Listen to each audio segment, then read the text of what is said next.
தாவேகாவுடன் கூட்டணிக்கு வர வேண்டும் என டிடிவி தினகரன் நினைத்தார் என்று செங்கோட்டையின் செய்தியாளர்களை சந்தித்து பேட்டியளித்தார். முக்கிய செய்தியாக பார்த்து வருகிறோம். சூழ்நிலை காரணமாக டிடிவி தினகரனால் தாவேகாவுடன் வர முடியவில்லை என்றும் செங்கோட்டையன் தெரிவித்துள்ளார். நாங்கள் கூட்டணி பேசுகிறோம் என்று தெரிந்தால் டெல்லியில் இருந்து வந்துவிடுகிறார்கள் என்றும் செங்கோட்டையன் செய்தியாளர்கள் சந்திப்பில் பேட்டியளித்தார். கூட்டணி குறித்து சொல்லாமல் இருப்பது நல்லது என்றும் அவர் அந்த பேட்டியில் தெரிவித்துள்ளார். கூட்டணி விவகாரத்தில் நல்லதே நடக்கட்டும் என்றும் கோவையில் செங்கோட்டையன் பேட்டியளித்துள்ளார். முக்கிய செய்தியாக பார்த்து வருகிறோம்.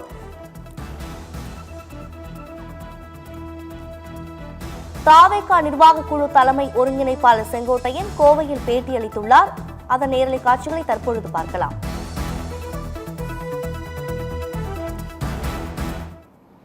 கூட்டணி இணைவார் என்று நினைத்தார்கள். நாமக்கல் நடைபெற்ற நிகழ்ச்சியில் பெரிய கட்சியுடைய கொடி பறக்குது, பிள்ளையார் சிலை போடப்பட்டதெல்லாம் பேசியது அவர்கள்தான், நாங்கள் அல்ல. இன்றைக்கு நிலைமைகள் மாறுகிற போது ஒவ்வொருவரும் ஒவ்வொரு கருத்துக்களை சொல்கிறார்கள். உண்மையிலே ஒரு அனைத்து இந்திய அண்ணா திராவிட முன்னேற்ற கழகத்துடைய அமைச்சர்கள் ஐடி விங்கை பொறுத்தவரையிலும் எங்கே தாக்குதல் நடத்த வேண்டும் என்று சொன்னால் திமுக மீதுதான் என்ன குற்றச்சாட்டுகள் இருக்கிறது என்பதை அவர்கள் வெளிப்படுத்த வேண்டுமே தவிர திமுகவுக்கு இவர்கள் பி டீமாக செயல்படுகிறார் என்பதற்கு இதுவே ஒரு எடுத்துக்காட்டு.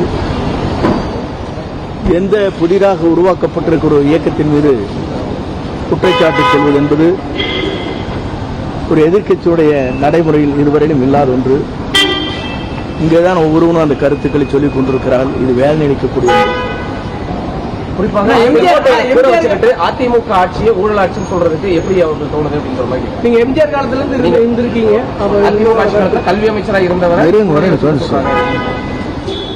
என்னை பொறுத்தவரையிலும் புரட்சித் தலைவரோடு புரட்சித் தலைவி அம்மாவோடு பயணம் செய்தவன், சிறப்பான முறையில் ஆட்சியில் பங்கு கொண்டவன்.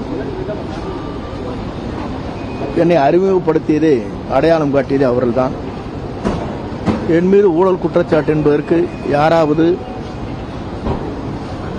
சொல்வார்களேயானால் வழக்கு மன்றத்துடைய தீர்ப்புகள் உச்சநீதிமன்றம் வரையிலும் தெளிவாக கொடுக்கப்பட்டிருக்கிறது. இங்கே உயர்நீதிமன்றத்தில் எனக்கு விடுதலை செய்கிற போது ஒருவரை குற்றம் சாட்டுகிற போது அந்த குற்றச்சாட்டுகளை பொறுத்தவரையிலும் உடைய வாழ்க்கை 5 ஆண்டு காலம் அரசியல் வாழ்க்கை ஏற்பட்டிருக்கிற நிலைப்பாடுகளை நாங்கள் எண்ணி பார்க்கின்ற போது உண்மையிலேயே உயர்நீதிமன்றத்தினுடைய தீர்ப்பு எப்படி இருந்திருக்கிறது என்று சொன்னால் அவருடைய 5 ஆண்டு கால அரசியல் வாழ்க்கையில் பெரும் பின்னடைவை உருவாக்கி இருக்கிற நிலைத்தான் முந்தைய தீர்ப்பு இருக்கிறது என்று வழக்கு மன்றத்திலே கொடுக்கப்பட்டிருக்கிறது. ஆகவே நான் தூய்மையானவன் என்பதை உயர்நீதிமன்றமும் உச்சநீதிமன்றம் எனக்கு தீர்ப்பு வழங்கியிருக்கிறது. அரசியல் காழ்ப்புணர்ச்சியின் காரணமாக பல்வேறு வழக்கு தொடர்வது வழக்கம். அதன் அடிப்படையிலே தொடர்ந்தார்கள். அந்த வழக்கு அனைத்தும் நான் எந்த குற்றமும் செய்யவில்லை.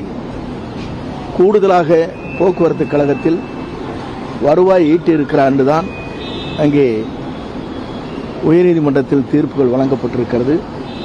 இந்த தீர்ப்பை பொறுத்தவரையிலும் உயர்நீதிமன்றத்தில் சொல்லப்பட்டிருக்கிற தீர்ப்பு அவருடைய எதிர்காலம் 5 ஆண்டு காலம் இந்த வழக்கின் மூலமாக அரசியல் பயணத்தை மேற்கொள்ளாத சூழ்நிலை ஏற்பட்டிருக்கிறது என்று உயர்நீதிமன்றத்தில் அந்த தீர்ப்பிலே வழங்கப்பட்டிருக்கிறது. ஆகவே அப்படிப்பட்ட நிலையிலே இருக்கின்ற போது இன்று என்னை பற்றி அவர்கள் சொல்வதற்கு எந்த நிலையும் இல்லை.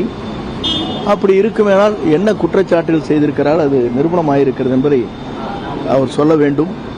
அப்படி யாராவது இதுபோன்ற கருத்துக்கள் சொல்வார்களேயானால் அவர் மீது வழக்கு மன்றத்தின் மூலமாக வழக்குகள் தொடரப்படும்.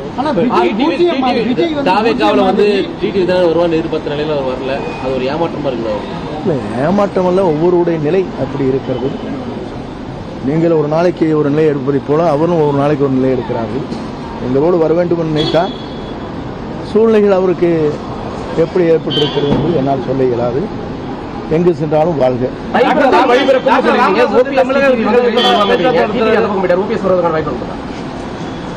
ஒவ்வொருவருக்கிட்ட நாங்கள் சொல்லிட்டு போய் முடிச்சானதே டெல்லியிலேருந்து வந்துடுறாங்க. பிரச்சனை எங்களுக்கு தானே தெரியும். நான் சொல்லாமல் இருக்க வரையும் நல்லது. டாக்டர் ராமதாஸ் பேச்சுவார்த்தை நடத்திருக்கிறார் தமிழக வெற்றி கழகத்தோட தகவல் எந்த அளவுக்கு உண்மை? இப்போது செய்திகள் உங்களுக்கு வந்திருக்கு. நான் போற வரைக்கும் தான் பார்த்தேன். பேச்சு கொண்டிருக்கிறார் என்று செய்திகள் எனக்கு வந்திருக்கிறது. இப்போதுதான் உள்ளே நுழைகிற போதுதான் அதை பார்த்தேன். நல்லது நடக்கட்டும். அவருடன் எண் சேர்ந்ததான் மதிப்பு அதிகமா இருக்கும். அரசியலுக்கு விஜய்க்கு அனுபவம் இல்லை அப்படின்னு சொல்றாங்க. ஒவ்வொருவரும் இதைத்தான் சொன்னார்கள். புரட்சித் தலைவர் எம்ஜிஆர் கழகத்தை துவங்கிய போது இதையே சொன்னார்கள். 100 நாட்கள் கூட அவருடைய படத்தை போல ஓடாது இந்த கட்சி என்றாலும் சொன்னார்கள். அவர் உயிருள்ளவரை அவர்தான் தமிழ்நாட்டுடைய முதலமைச்சராக இருந்தார்.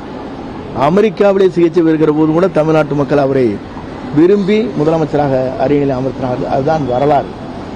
அதிமுக அண்ணாவை மறந்துருச்சுன்னு சொல்லி விஜய் குற்றம் சாட்டியிருக்காரு. அதை ஏற்றுக்கிறீங்களா? அது அந்த கருத்து உண்மையில உண்மையிலே 2 கட்சியும் மறந்துட்டாங்க. அது உங்களுக்கு தெரியுதே இல்லையா? நீங்க எல்லாம் படத்தை பார்க்குறீங்களா இல்லையா? அம்மாவை மறந்தார்கள், தலைவரை மறந்தார்கள், அண்ணாவை மறந்தார்கள். அதுக்கு தான் நான் வெளியே வந்தேன். ஒருத்தர் படம் போடாது தங்க படம் சிங்கிளா போட்டு நடத்தினாங்க. வேடிக்கையில் நீங்க பார்த்தீங்களா இல்லையா? எல்லோரையும் மறைத்து விட்டு ஒருவரை உருவாக்குவது என்பது இயலாத காரியம். யாரால் நாம் வளர்க்கப்பட்டோம் என்பது மறந்துவிடக்கூடாது.